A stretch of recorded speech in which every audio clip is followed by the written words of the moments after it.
I was told, make sure you turn that off when you're done so Katy Perry videos don't pop back up. In a minute, you're going to hear some real life students talk about their experiences. I want to just share with you what we're trying to do tonight. We want to get you through what are advanced placement courses. We want to talk to you about the benefits of taking an AP class. We want to talk to you about the AP exam. There's a lot of misinformation about AP exams and AP courses, and we're trying to clarify that. And then we're going to let you talk to some students and some teachers and get a chance to go back to some of our tables and pick up some information about classes you might be interested in taking. So what are advanced placement courses?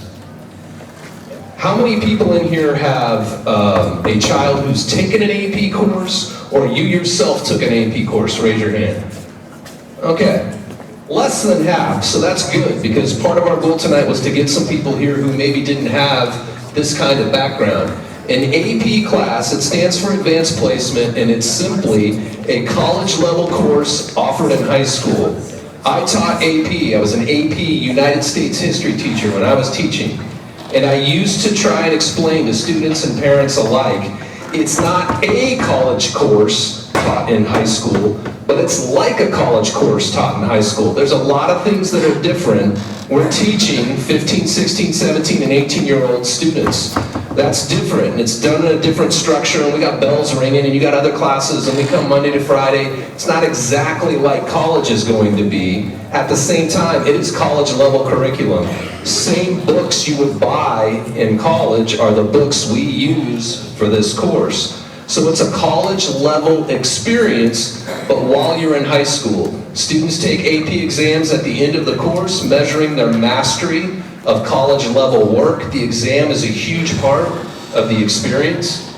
And a score of 3 or higher on an AP exam can typically earn students college credit and or placement into advanced placement courses. When you take an AP exam, you're going to get one of 5 scores. A 1, a 2, a 3, a 4, or a 5. 5's the highest score you can get. 1's the lowest score you can get. We don't get caught up in things like you failed an AP exam. I'm going to give you my philosophy on that. I don't even think that's possible to fail an AP exam. By definition, taking an AP course and taking the exam makes you a huge success, regardless of what your score is. But your 1, 2, 3, 4, or 5 will give colleges and universities some indication of your success level in that course or on that exam, and courses that you score, exams that you score a 3, 4, or 5, depending on the college, they'll give you credit for taking that class, and you don't have to take it when you go off to college. Exam completion, regardless of score, correlates to higher college persistent rates. And that's one of the goals we want to try and drive home tonight. We get a lot of students who are afraid to take an AP course, and we want to demystify that and get you over that fear and take on the challenge. We get a lot of kids who are in the course who are scared to death to take the exam.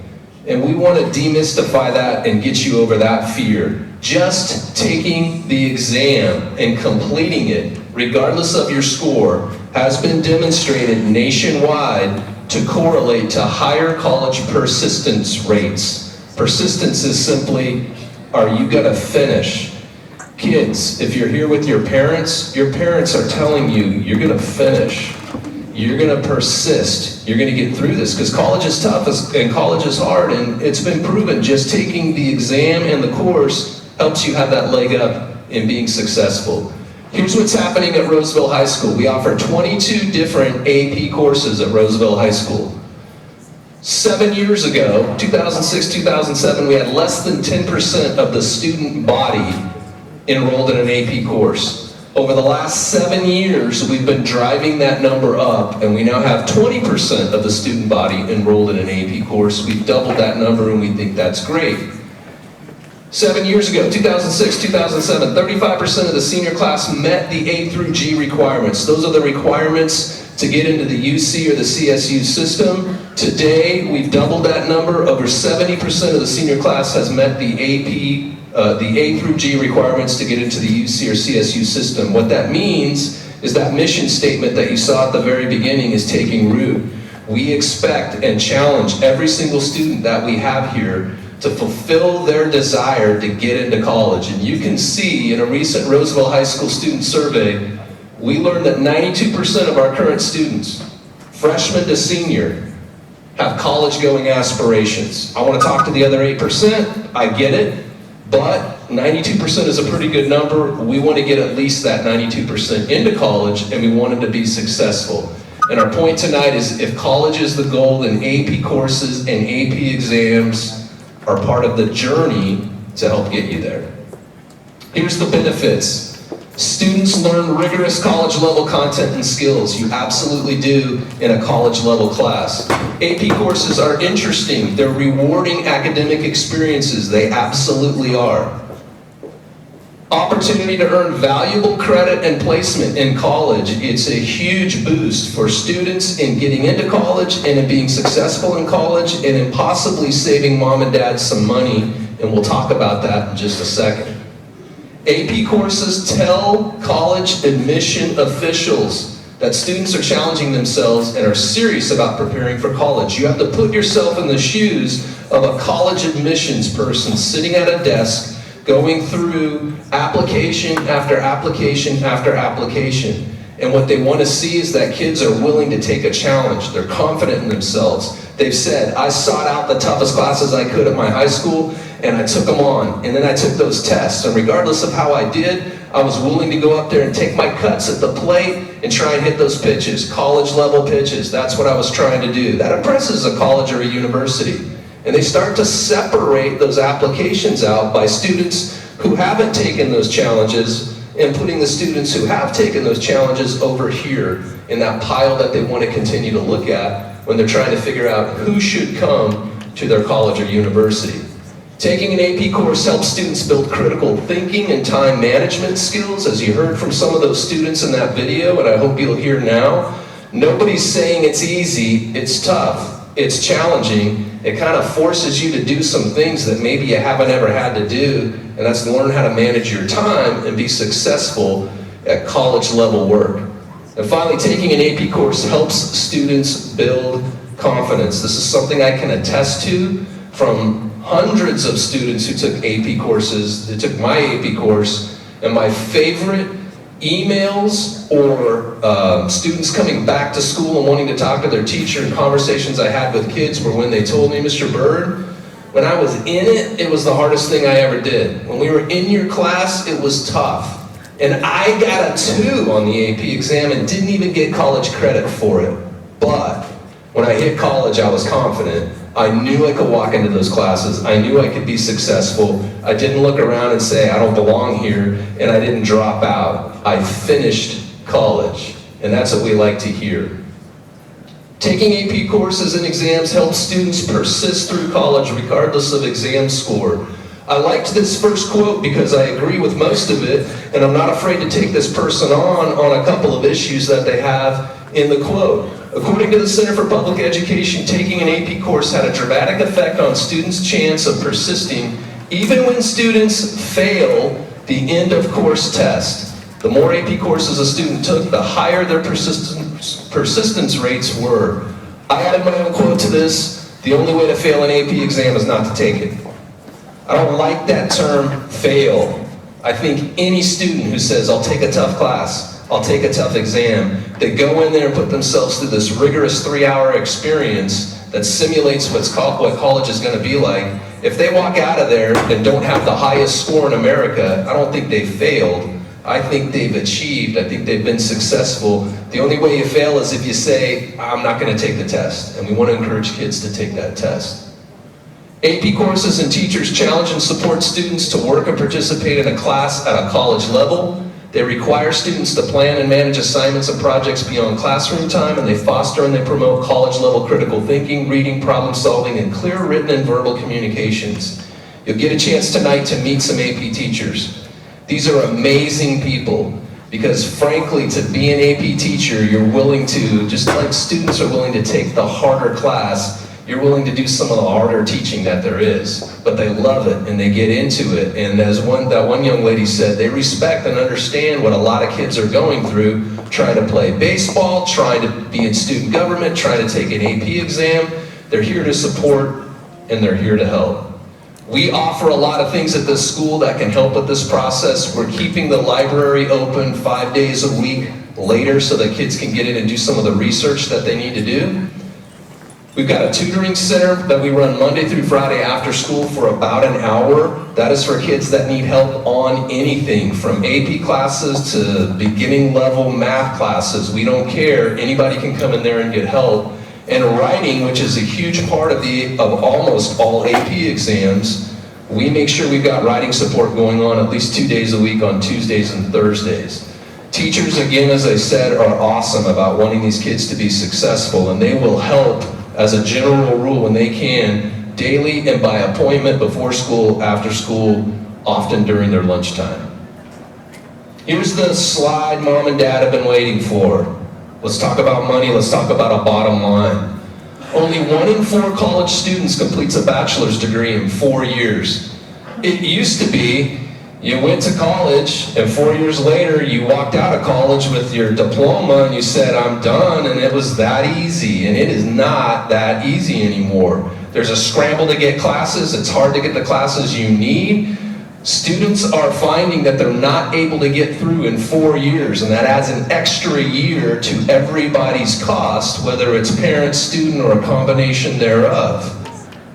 We've found, and research has found, that only 1 in 4 college students actually completes a bachelor's degree in 4 years, but that's not the case for AP students. They are much more likely to get it done in 4 years, and there's a couple reasons. One, they can enter the class with several classes already finished. So they already have a semester's worth or a couple of classes worth taken care of. 2 is they're usually in their freshman year not deer in the headlights because they kind of did that when they were in high school in an AP class. And so they hit the ground running as a freshman and take off, and they're very successful, and they're more likely to get out in that 4-year time period. Students who take AP courses and exams are much more likely to complete that college degree on time, with on time being described as or defined as that 4 years. The average cost of college for a single year is about $23,000 when you throw everything into it. Sorry if that's the first time you're seeing that statistic. I hope it's not. It's getting more expensive all the time. Every year and every semester that you can save by having your students do it right here at Roosevelt High School is going to create a nice revenue stream for a future wedding, for a future master's degree, whatever it is. This is a great opportunity to save some money when you're going through this very expensive college experience. Lastly, the AP exams. AP exams are administered by schools worldwide on set dates in May each year. So practically, at the same time every single year on the same day, everyone takes the AP US History exam.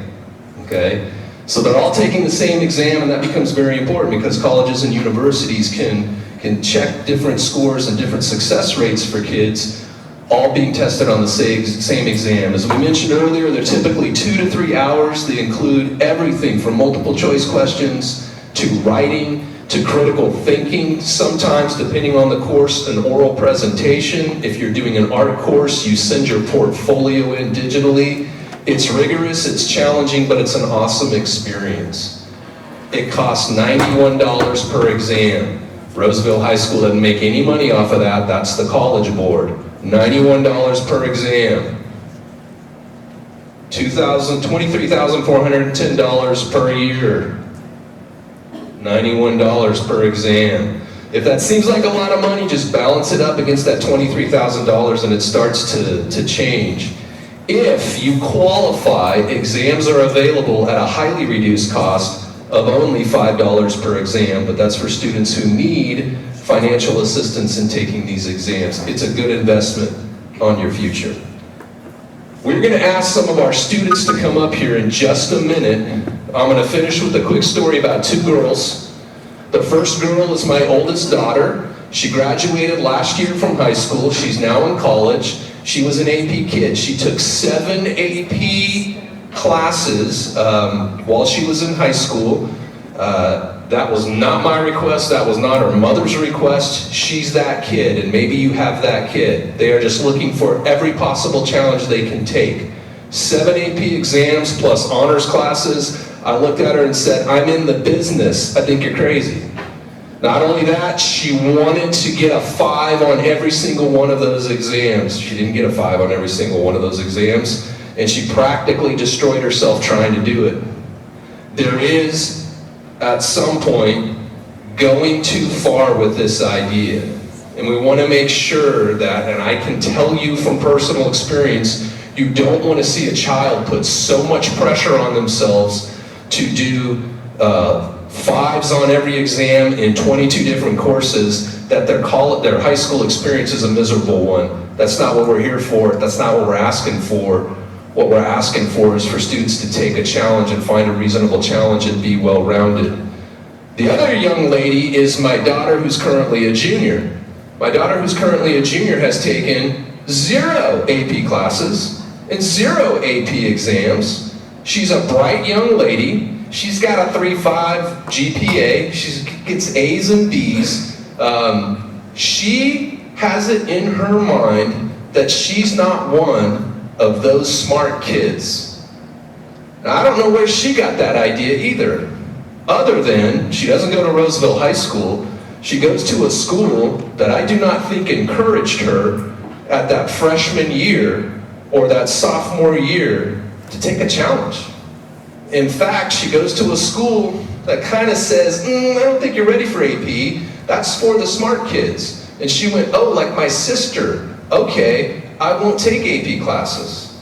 And I think that's the wrong thing to do to kids. And I think that's the wrong thing to do to young people. And I'm now dealing with, among all the other issues you deal with a 16-year-old girl, someone who thinks, I'm not smart. When I look at her and go, you're one of the smartest people I know. But in her mind, she doesn't want to take that challenge. And we worry, is she going to have that persistence? Is she going to get out of college in 4 years?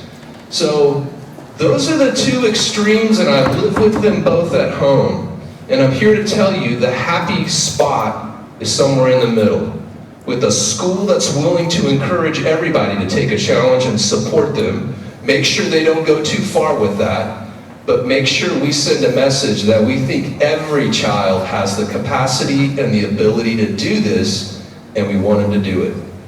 And now, I want some of our students to come on up and be prepared to answer a few questions. And I'm going to turn the microphone over to one of our assistant principals who helps coordinate our AP program. Let's hear it from Mr. Jason Wilson. Hi, good evening. Thanks for coming tonight.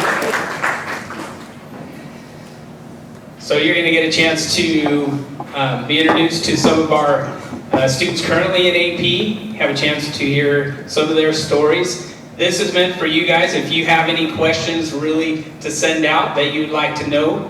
We also have Mr. Andriata, psych teacher, AP psych teacher, and Mrs. Patricia Leong, our AP art history teacher, to also possibly answer any questions that you might have as well. So to start, does anyone have any questions for any of these guys to get it started? Oh, we do.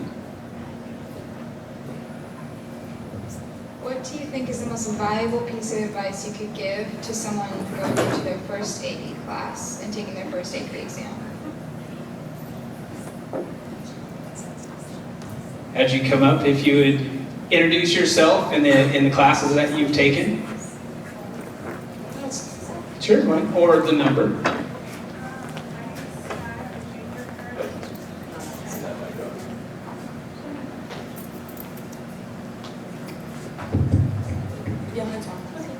So my name's Sky. I'm currently a junior here. I've taken 6, 7 AP classes around there and planning on taking more next year.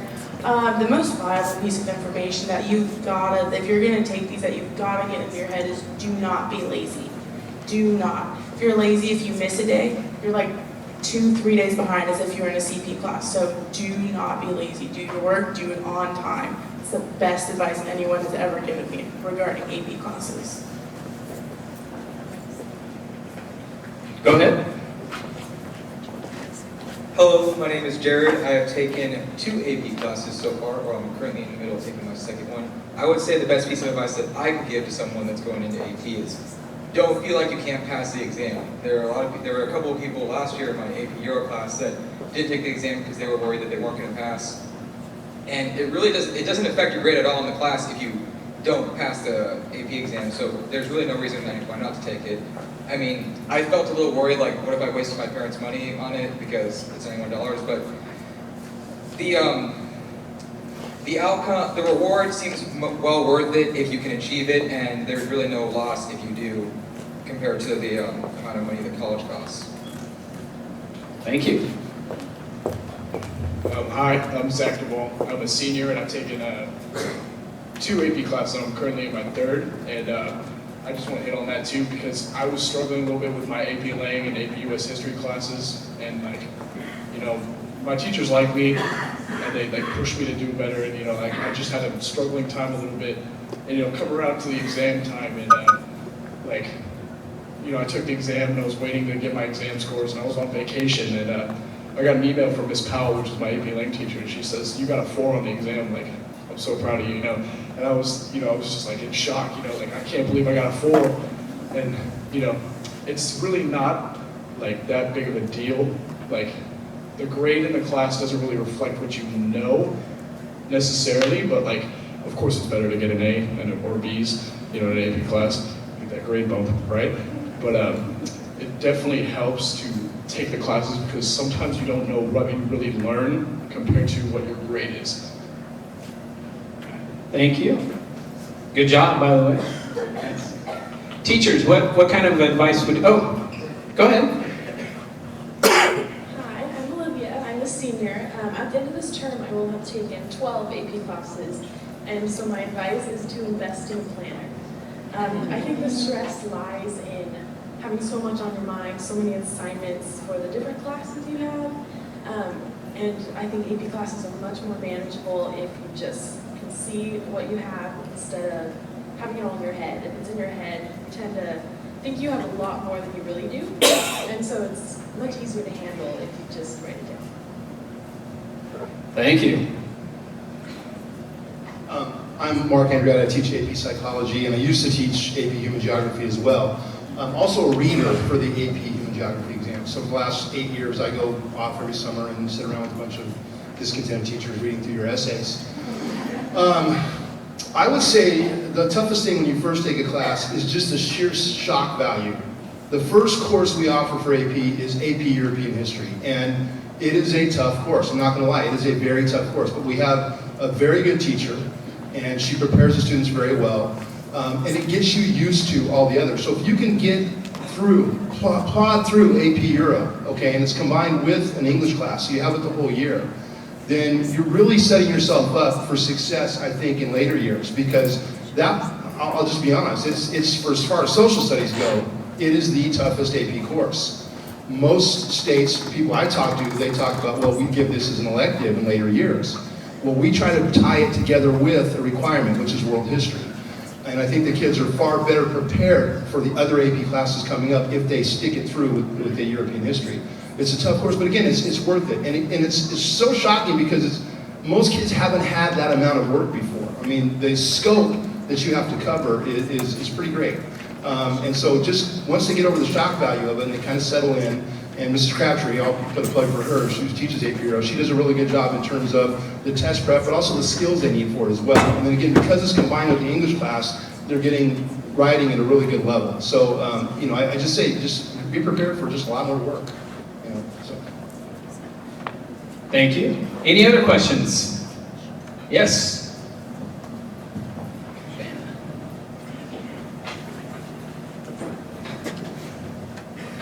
I'm taking 3 AP classes next year for the first time, and I just want to ask the workload, if any of you have ever gotten stressed out, how do you cope with it?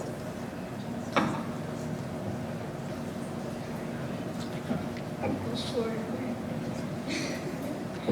Hi, I'm Asada. I'm a junior and I've taken 5 AP classes. Last term I took 3 AP classes, now my first time too, and the first week was the most stressful week of my life. I had Miss Leon for AP Art History and she's amazing to get that class. But what was my big thing was I procrastinated a lot, because usually teachers give you like a week, usually for AP classes they give you like a week to finish a project or presentation or usually anything, and so you wait till like the last 2 days, and that is the worst thing you can do because you're waiting a week in the last 2 days to do all your homework. So like for the weekend, you have like 20 hours of homework. And so basically, do not procrastinate and make sure everything is like time manageable. Thank you. Anyone else like to respond to that?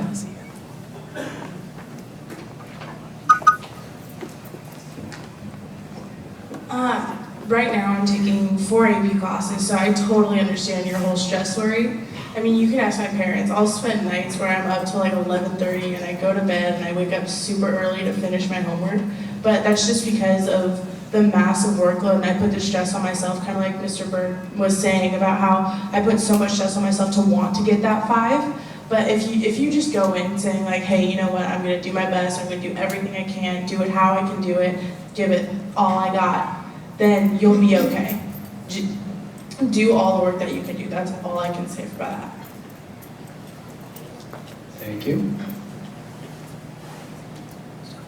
What I want to say is that I agree with Assad on this point. Don't procrastinate is the best advice anybody can give you in this situation.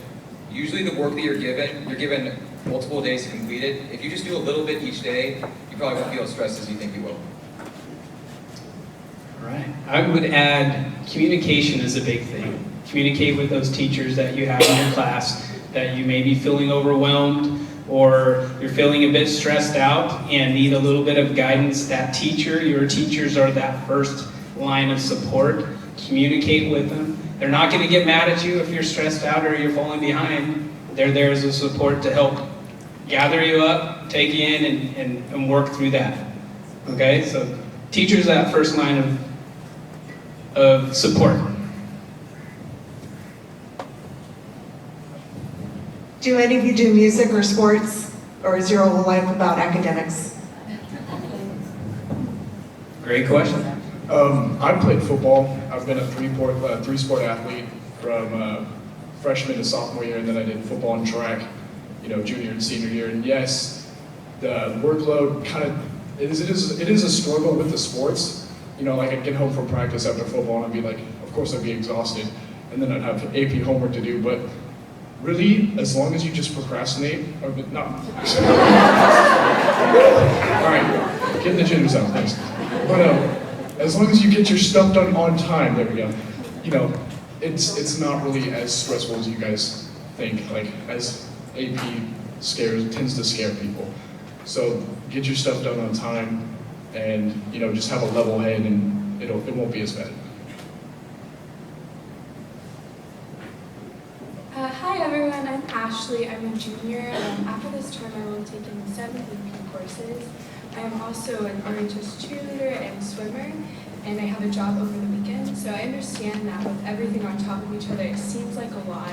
But honestly, your teachers and your peers are there to help you. And if you are feeling overwhelmed, you can always communicate and talk to your teachers and make sure that you have an extra day, or if you need a little bit more time, the teachers here are so understanding and they'll be more than helpful.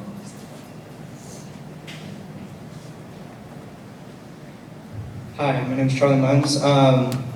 Biggest thing probably is time management. Don't procrastinate. You get too far behind too quick, and it's like someone else said, how you get behind like 2 to 3 CP classes if you miss one day. So that's probably one of the biggest keys. I'm Dante, and I'm taking my first AP class, and the biggest thing is to just have good time management and not procrastinate, because it does get to be a lot. And I play baseball, and I get home at about 5:30, 6 o'clock, and I go to bed at about 9, so that only leaves me with about 2 hours to do homework, because I eat and shower and go on the internet and not do homework.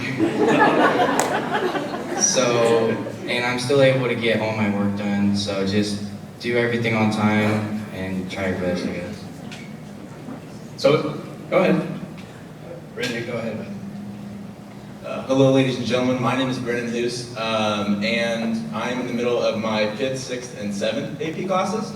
I played football for the last 3 years. I work a job 5 days a week at JCPenney's, and I'm a member of my school's Roosevelt Academic Decathlon team. We've heard a lot about procrastination, and that's really a big key to avoid while you're taking AP classes. Another big thing is to really seek out the help of those around you. I mean, if you're here with your parents tonight, you're likely sitting next to someone who's looking for your success. And that's really important. I know that the things that helped me most during my struggles for AP classes were the like study groups and stuff with people in my classes where I could seek out the help of those around me. And just when you're taking AP classes, it's really important to just take advantage of the resources that are around you. So.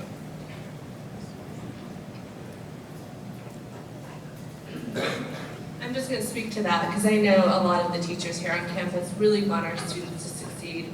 And yes, we do know that they're taking sports and extracurricular activities, like one of my students was in Academica, which is academic decathlon. So usually we try to provide them with study groups. So my course is offered in the fall, so in the springtime, in order to help those students, I have Saturday study sessions the weeks prior to the AP exam.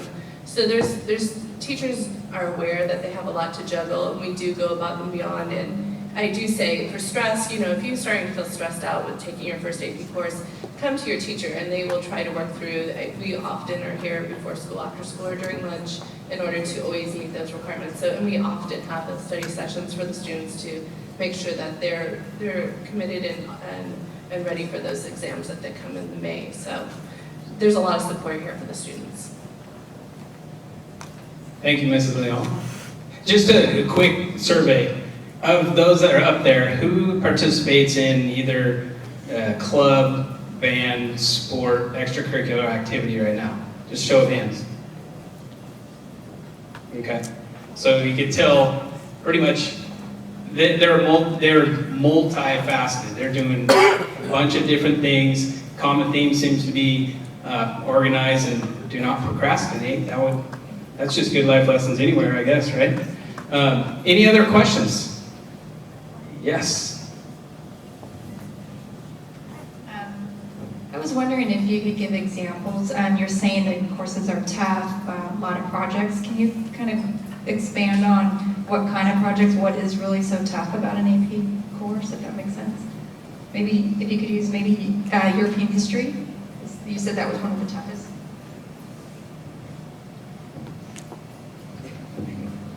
So I took European history last year, and I had Mrs. Chris, but she left during the middle of the year, and so I switched to Mrs. Crabtree. And they're two different teachers, so the coursework definitely changed. Mrs. Chris really gave us like a lot of study guides to take home for when we had tests.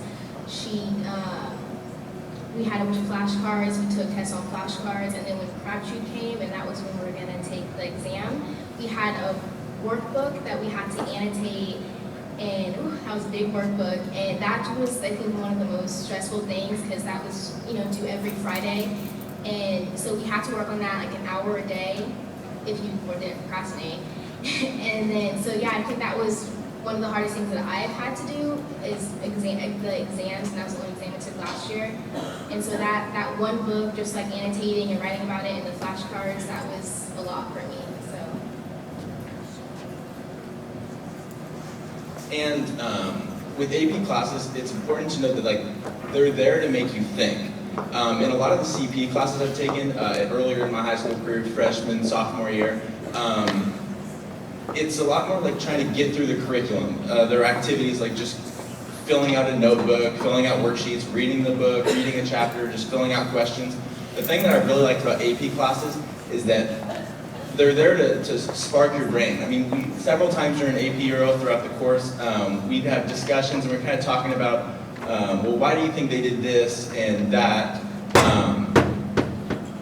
And it's just important during these AP classes that it allows the teachers a unique opportunity to kind of branch away from the curriculum. It's cool because a lot of the teachers here at Roseville High School, they're genuinely interested in what they're teaching. And I have Mr. Andrada right now for AP Psychology, and it's so cool because when you're in his class, you know that he genuinely cares about what he's talking about, and I don't think I've seen him reach for the book once. He just knows this stuff, and that's so cool because you don't have this experience where you can have this teacher where they're just trying to guide you through and teach you the basics and then kind of just send you on your way. They're genuinely there to help you learn and just be a better student.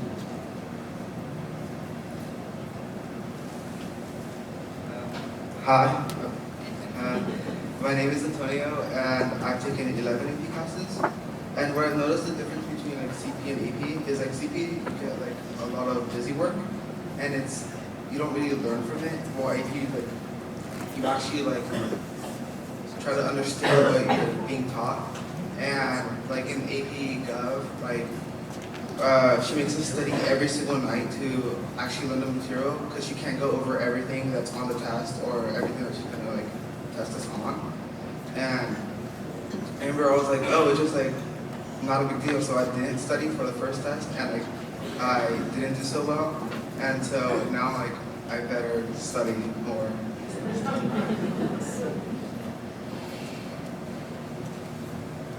So one, I don't know if you call it project, but it's kind of the thing that AP teachers use to incorporate what they're learning into what they're doing now. Every Friday, the AP US and AP Lang block has to do a current event, and I think AP Euro does it too. They have to do a current event. Usually you try and find a current event related to what you're learning. And so recently in AP US, we've been learning about like horizontal integration and Andrew Carnegie and Standard Oil and stuff like that.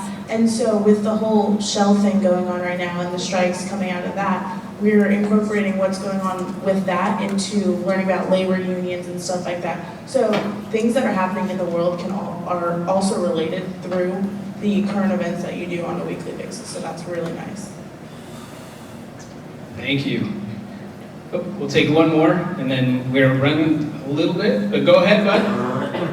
I found that the longer assignments in AP European history specifically were given over a period of break, like Thanksgiving break and Christmas break. That's not to say that you won't have time to relax during that break, but you're still kept a little busy during it. And you usually have a lot of time to do it. Now, I wasn't smart with my time during these breaks. I wanted to relax, and I waited till the last minute. And usually it just took me a whole day or a whole couple of days, but if you just spread out your time, like an hour each day at the very least, it should be all done by the first week or so. Thank you. Everybody, thank you for those valuable questions there. The students will be here till the end of the night, so if you have additional questions, feel free to tap one on the shoulder and ask questions. As you can tell, there's a lot of things that these kids are asked to do. A lot of it is the critical thinking on their own, figuring, problem solving. And they also have to, obviously you can see the task of managing that time, the commitment, and that expectation. A lot of it is independent work as well, and so learning how to navigate through that on their own, as well as doing the things in class. So there's a lot that goes into AP.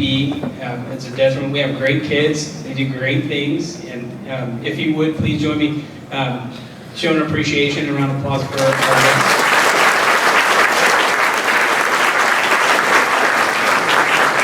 I'm going to turn it back over to Mr. Burke. Thank you, Jason. Again, appreciate you hearing, appreciate these kids talking to you. Glad you got a chance to hear their answers, because we don't want to always just tell you what we think. We want you to hear from students who are dealing with it and going through it right now and their experiences. I want to personally thank a few people that are here tonight, and I want to start with Mark Andriotta, who was just up here, and Patty Leong. They're moving back to tables that are going to be back there in the back, and we have some other teachers that are also here with Mark and Patty. Casey Hanna is our AP Spanish teacher, and then sitting next to her is Susie Hoffman-Wells, AP French, so you've got a world language table that's back there.